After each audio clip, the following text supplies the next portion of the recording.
et publiés dans la littérature médicale. Le SV40 n'était que le 40e d'une longue liste.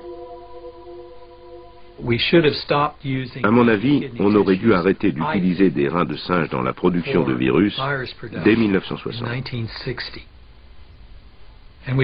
Nous avons pourtant continué. Ce sont les industries pharmaceutiques qui prennent ces décisions. Elles ont développé des équipements et des procédures, et ça leur coûterait très cher si elles devaient s'y prendre autrement.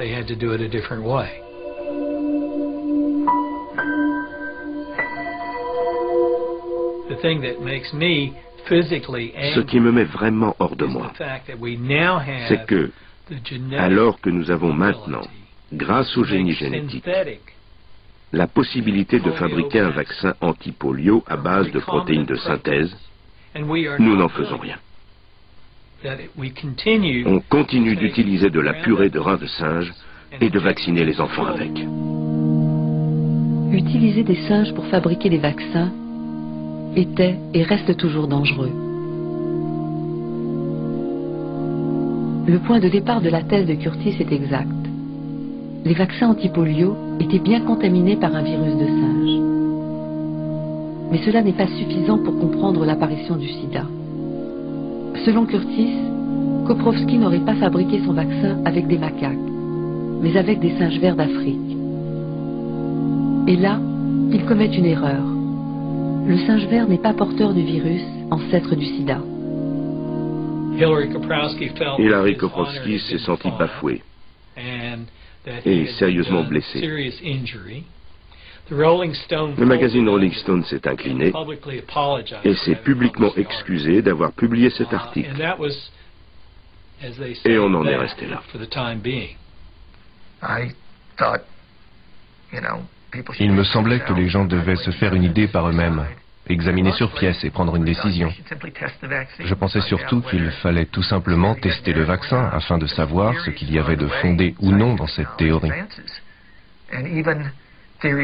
En effet, ce sont les théories qui font progresser la science. Elles font avancer les choses, même quand elles se révèlent erronées. La remise en question me paraissait légitime, et je me sentais sur la sellette face à la communauté médicale et à une partie de la presse spécialisée qui me présentait un peu comme un renégat. Le scientifique qui a fait taire Curtis est un monstre sacré. Koprowski est un homme riche et puissant. Pionnier de la recherche sur la fièvre jaune, la rage et la polio, il est aussi un expert du cancer et du sida. Dans les années polio, Hilary Koprowski est un tout jeune chercheur d'origine polonaise. Brillant et ambitieux, il veut à tout prix se faire un nom dans son nouveau pays d'adoption, les États-Unis. En 1950, à l'insu de tous, il teste en secret sa première mouture d'un vaccin polio vivant, le TN, sur 20 enfants handicapés à Letchworth Village, dans l'État de New York. Quand la communauté scientifique apprend qu'Hilary Koprowski a pu faire des expérimentations sur des êtres humains, c'est un vrai scandale, même si le test est couronné de succès.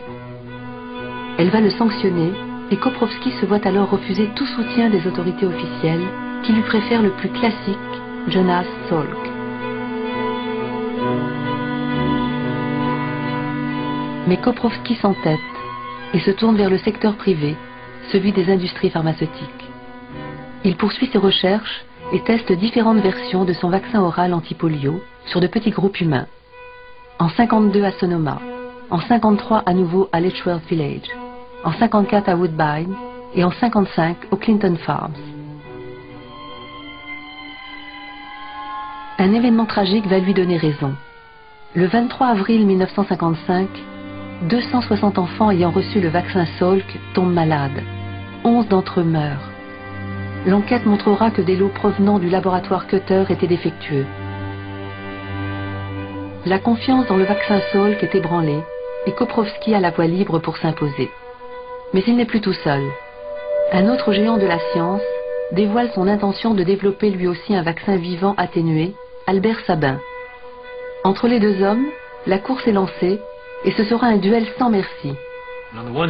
Il y avait d'une part Albert Sabin, qui considérait la chose comme un formidable défi. Du point de vue de Hillary, oui, c'était un grand défi. Oui, c'était un problème médical.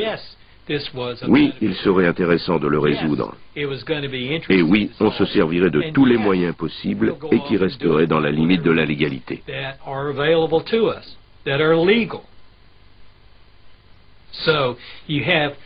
Vous aviez donc deux rivaux qui poursuivaient exactement le même but. La façon dont ils ont agi ensemble, mais aussi l'un contre l'autre, est un des grands drames de notre époque. Ils étaient prêts à se servir de sujets qui n'étaient pas forcément au courant de ce qu'ils allaient faire. Ils seraient allés sur la face cachée de la Lune si ça leur avait permis de prouver si oui ou non leur produit était viable. Pour gagner cette course, il faut pouvoir tester. Et pour tester, il faut pouvoir le faire sur des populations les plus larges possibles, ce qui n'est plus le cas de l'Amérique, déjà immunisée. Le premier qui aura fait la preuve de la fiabilité de son vaccin aura gagné. Sabin passe un accord secret avec son pays natal, l'URSS. Il y vaccinera plus de 6 millions de personnes, en Lettonie, en Estonie et au Kazakhstan. Koprovski, lui, choisit l'Afrique et un pays en pleine expansion, le Congo belge, longtemps propriété du roi Léopold et joyau de l'empire colonial. Avec ses mines de diamants et surtout d'uranium, le Congo fait partie d'accords commerciaux entre l'Amérique et la Belgique depuis la Deuxième Guerre mondiale. Mais c'est aussi et surtout un pays dont l'infrastructure sanitaire est parmi les mieux organisées et les plus modernes d'Afrique. L'Institut Princesse Astrid est un des laboratoires médicaux les plus importants et les plus complets de l'Afrique centrale. Il dispose d'un personnel nombreux et d'un matériel ultramoderne, tant pour l'exécution des analyses courantes que pour la recherche scientifique et la préparation de vaccins et sérums utilisés dans la lutte contre diverses maladies infectieuses. La sollicitude des services officiels s'étend spécialement aux enfants, l'avenir même du pays. Dès l'école, tous les enfants sont soumis à des examens médicaux et à cette occasion reçoivent un carnet de santé, véritable fiche d'identité sanitaire.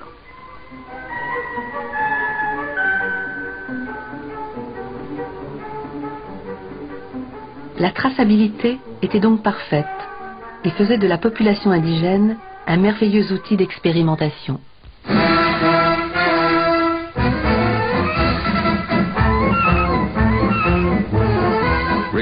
Au Congo, retour au calme politique après les récentes perturbations. Léopoldville s'engage dans une lutte sans merci contre la paralysie infantile.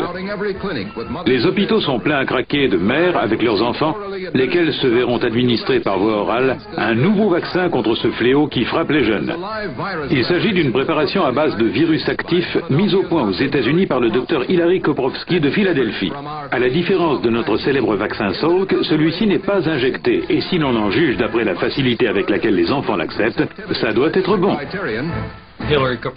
Hillary Koprovski est allé au Congo et il a pris des gens qui avaient fait l'objet d'abus et de mauvais traitements, qui avaient été, si je puis me permettre, victimes de l'expansion coloniale depuis près d'un siècle. Et il s'est servi d'eux. Je ne crois pas que quiconque